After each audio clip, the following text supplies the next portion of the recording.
Welcome to Jackass.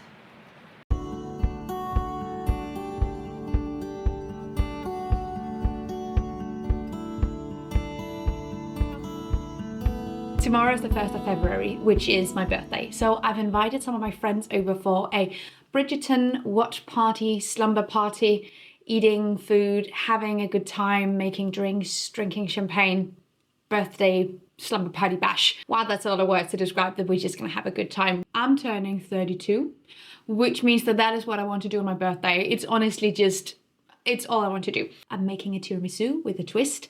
I'm gonna do some spicy mac and cheese and some sliders and some truffle butter that's whipped with some baguette. We're gonna do tons of different things, all plant-based, of course.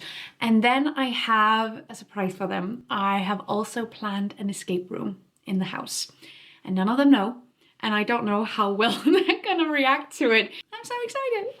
So my birthday was this weekend and we had some champagne. We had a good time and that gave me an idea. I have always wanted to try and make my own drinking glasses from wine bottles. So I reuse glass all the time at home. I usually just use supermarket jars like from jam and spreads and stuff and use it for storage. I use it for vases and for DIY projects, etc. And when I do that, I often don't take off labels because I don't care. I can't be bothered. I know it's easy. I know it's not time consuming. It's just, it doesn't bother me, so I don't do it. And in my last ugly sustainability video, I talked about that. And I got so many ideas on how to remove labels that were easy. And thank you. But I don't typically care about it. The thing is, with this DIY, you kind of have to care because we are gonna cut the glass. So conveniently, I have so many tips on how to do that. And we successfully got all the labels off because we're gonna use a glass cutter. Doesn't really make sense if there's a label on it. So I just filled my sink with water and added some dish soap and just let them soak in that for like half an hour. And then I was able to, with a varying degree of difficulty, get the labels off. I took the labels off of all the bottles, but I don't think I'm going to be using all these bottles right now at least. But then I'll just keep them on hand for future projects as well. Luckily, there was no sticky residue left on any of the labels. If there were, I would have used some of all your tips from the past video. Anyway, I have a few different options here. We have the champagne bottles from this weekend and then some other recyclables that I was just gonna recycle. I have this gin bottle that I think could be cool, but I don't know if it's too difficult to do because it's square. I have some regular wine bottles. This was a gift from my dad. And I love this green shade. I collect green glass, so I feel like this is just a match made in heaven. I have some that I feel like are trials, so maybe they will be okay, but if they break, it's not gonna be the end of the world. These two I would really love to work out because I love the colors on it. This is a whiskey bottle. I have had this glass cutter for years and never used it. We're gonna use it today. I'm excited.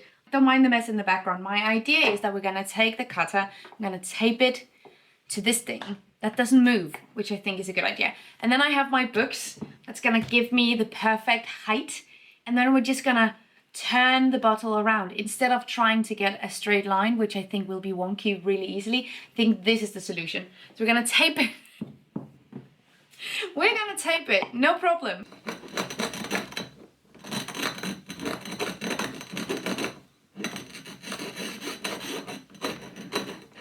So I'm gonna free you from that god-awful noise now and just talk over it instead. It was not fun to be in the same room as this noise, and I could imagine, especially if you're watching this with headphones on, I'm so sorry, I deeply apologize. This took a while. I thought this was gonna be quick, easy, and done, but I had to go back in and recut many times. So if you're really not into this noise, this might not be the project for you. Once you have that even cut on your glass, you have to give the glass a shock. And the best way to do that is by switching the temperature really quickly. So I boiled a pot of water and had an ice bucket next to it. So I interchangeably went into the boiling water with the bottle, then into ice, and then into boiling water again. It also looks like, a lot of the videos I saw of this, it looks like you just have to do it like 1 or 2 times, which is nowhere near the reality for this project for sure. So some of these I had to go in like 10, 15 times, changing it back and forth as well. This is really a patience game for sure, but keep an eye out for where you made the cut because you will be able to see the crack from the inside of the bottle really quickly, and then you can follow the crack until it goes all the way around, and then the bottle will let go. So in order to not waste your time, if you're not seeing any reaction margin whatsoever. It's because the cut is not deep enough. I will be happy to be the first to admit that this is harder than it looks. I don't know, but I did get one glass so far, and I think I'm gonna get back to it later and see if I can do another one. It did break off not evenly though, and I think that has to do with how deep you're cutting with a glass cutter, but it's much more difficult than it looks, I feel like. Maybe I just have a shit glass cutter, but I feel like I have to put in all my strength and effort to just make a scratch into it. If you've tried this before, let me know how it went. Anyway, we're gonna sand the top now because this is so sharp. So we're gonna put on our safety goggles. Nailed it. I have 2 types of sandpaper and a little bit of water so we don't get the dust everywhere. We're trying to contain the dust in the water. We're gonna get glass mud, which is better than dust.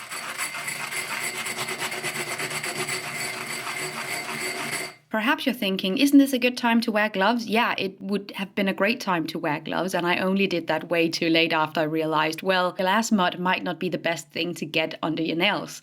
But here we are. I would recommend gloves and even a face mask as well. I want to be a crafty girl so bad, but I have gone back and forth 3 times. Putting this in ice water, putting it into boiling water, going back in with the glass cutter and cutting it some more, going back into ice water, going back into... It's just not budging. Now I moved on to a new technique. Still using the glass cutter, just pressing it up against my wall.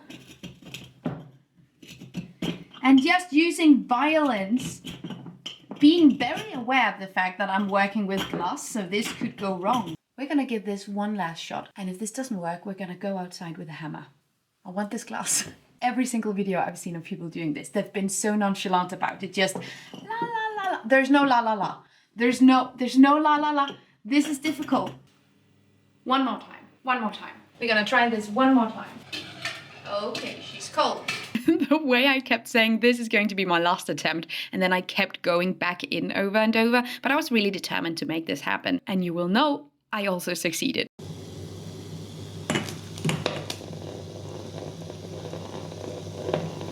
I heard a crack, so we're close now. I have probably done this back and forth around 20 times at this point, but I can tell something is happening soon. I'll just be patient. There we go. I got it. It's super uneven as well, this one, but not as bad as the last one. So we're gonna sand it and see what happens then. Okay, I'm outside because I decided instead of sitting there with my sandpaper, I'm just gonna use my electric sander, which I recently found in the shed. I've been looking for one. I wanted to borrow one to use it for another project. And turns out it was already here when we bought the house. Cool. So we're gonna try and use that and see if that's just gonna make it easier, quicker. We're gonna do it outside so I don't inhale all the glass dust. Okay, welcome to Jackass.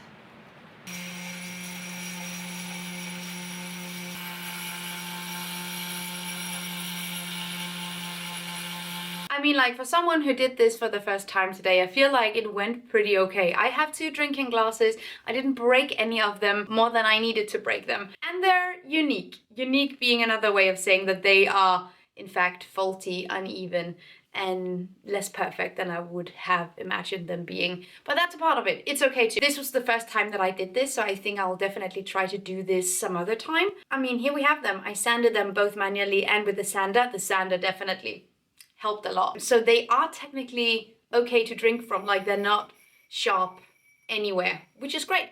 But I think I'm gonna use them for herbs and for pencil storage and stuff like that, because this is just a spill waiting to happen. Like, no matter from which angle you try to pour this. So storage. I know that these don't exactly look like the Pinterest guides or the TikTok tutorials, but I am still kind of stoked that this even worked a little bit in the first place. I feel like practice makes perfect and I'll have to do this again sometime, but for now I'm just going to sand them as much as possible to get them just a little bit even. I'm actually a little bit proud that this even worked out a little. Now I do have this part left, the other part, and I was thinking of turning this into like an automatic watering mechanism for my potted plants. I could put a cork bag into this with a hole in it and then fill this with water and put it into my plant. Let me know if you have any other ideas on how to use this. I'm not throwing this away. I'm gonna find a way of using it. Plant water dispenser. The cork in it. The cork is going to biodegrade. I don't know. I'm gonna workshop this, but let me know what you think. And she's back. It's been a few days since my birthday and I just realized that I didn't show you the tiramisu with the twist, and also that I have half of it in my fridge still. So guess what I'm having for breakfast? Excuse me. There's the classic cocoa powder on top, and then there is a chocolate cake underneath instead of ladyfingers. I don't know how this survived for so long in my fridge. I forgot about it. I don't know how that's possible. Are we witnessing the same thing? Now, and the funny thing is, I'm not typically a sweet dessert person. I am much more of a savory person. I would much rather have like an appetizer rather than a dessert, but there are exceptions, and anything tiramisu related is definitely one of those things. Let's just see if this still holds up. It's honestly better. I don't remember the cream being so firm. I really like it that way. When I served it this weekend, it was a little too unset, like a little bit too liquidy. I would love to share a recipe, but I haven't made one. But if you want to make one, make a chocolate cake, however you prefer. I made one with espresso, just a very basic thing, but instead of milk, water, etc., I used espresso instead. The cream I often have so much trouble with because vegan, plant-based dessert creams sometimes just live their own life. So I made one. I don't have any vegan mascarpone. I know it is available somewhere. Everywhere I looked, it was sold out. So I took some vegan creme fraiche. I took some vegan Greek yogurt without any sugar, a little bit of vegan vanilla yogurt, and mix those together. No measurements, just vibes. Oh, fuck. Okay. Now, I'm not usually one to talk about what I got for Christmas and what I got as gifts for my birthday, etc. I honestly don't think that matters a whole lot. I don't think it's interesting to watch most of the time. Like, the vast majority of the time is just like, what? However, this year, the gifts that I've gotten have been so iconic and so wildly different that I feel like I have to mention it very briefly. I love getting experience gifts. I also love giving them, and my partner gave me an experience gift this year. We are gonna go to a shelter and have a weekend outside in a shelter, making our own food, lighting a fire, just having a good time. We're gonna do that the end of March. So it's still gonna be pretty cold, so we're gonna be layered up. It's gonna be really nice. And then he gave me an axe. I'm so excited! I mentioned to him like months ago that I kind of wanted an axe because I'm doing more and more wood carving, woodworking, and I just have a tiny little knife that I use for that, like my carving knife. And sometimes it can be really handy and nice to have a bigger tool where you can chip off much bigger chunks so you don't have to sit there like using hours and hours. So now I can sort of rough up the shape. I'm very excited about the axe. On a scale from 1 to 10, how little did you expect this? And my friends went the entirely opposite direction, which I love for them. So we're using the entire spectrum of gifts today. I got an apron. This is an industrial kitchen grade apron. Got it from a supplier, kitchen supplier for restaurants. And I've been wanting like a sturdy apron for a while, and every single apron I've been able to find in a secondhand shop has been like really cute and retro, but not really very practical. And the ones that I've seen in stores have been like a full-on like leather. And that's not really what I want. This is what I want. And then I got these. These are stainless steel cocktail pins. This is so niche, I'm sorry. This is a little stainless steel needle where you can add it to your martini with an olive. Instead of using a disposable plastic or wood thing, you use this. I necessarily think there is the biggest CO2 benefit in producing a little stainless steel thing compared to how little you would actually use other kinds of pins and needles, but this is iconic. Do you see why I kind of wanted to show you this? Because axe and cocktail needles, same person. I want to touch upon the escape room as well. I made them a little introduction that sort of explained what had happened in the story. I was abducted by someone on Earth who I discovered was an alien, and I wanted to ruin his business. Spoiler alert, it was Jeff Bezos, and the plot was to destroy capitalism. You know?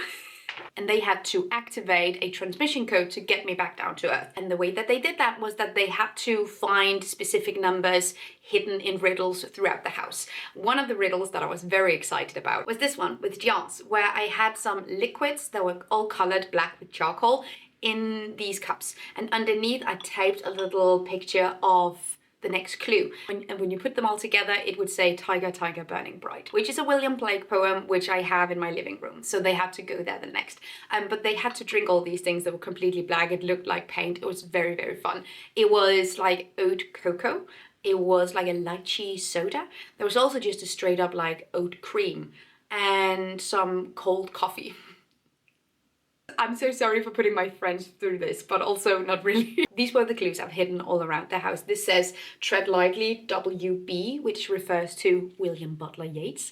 There is a poem that he's written also in my shelf called He Wishes for the Cloths of Heaven, where he says tread lightly because you tread on my dreams, which would then lead them to my pillow, where they would find the next clue. This took about an hour. It was so much fun. I didn't have to buy anything for it. Like, I made everything that I needed. And this was the transmitter alien Jeff Bezos computer that I just painted. I made these little covers. So this is the code 448850.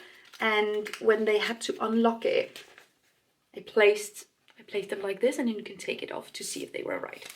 Very fun. Very DIY. This is a DIY heavy video, I feel like, but I've been on a roll lately. I love making things. I think it's so much fun. So this is where we're at. And I think that concludes everything that has to do with my birthday at this point. We had tiramisu for breakfast. We made our own drinkingware out of the waste from my birthday. We planned an escape room, and we made beige food and watched Bridgerton. I am a year older and I now have an axe. I'm very excited. Thank you so much for watching. Have an amazing day, and I will see you guys next time. Take really good care of yourselves. Until then, bye.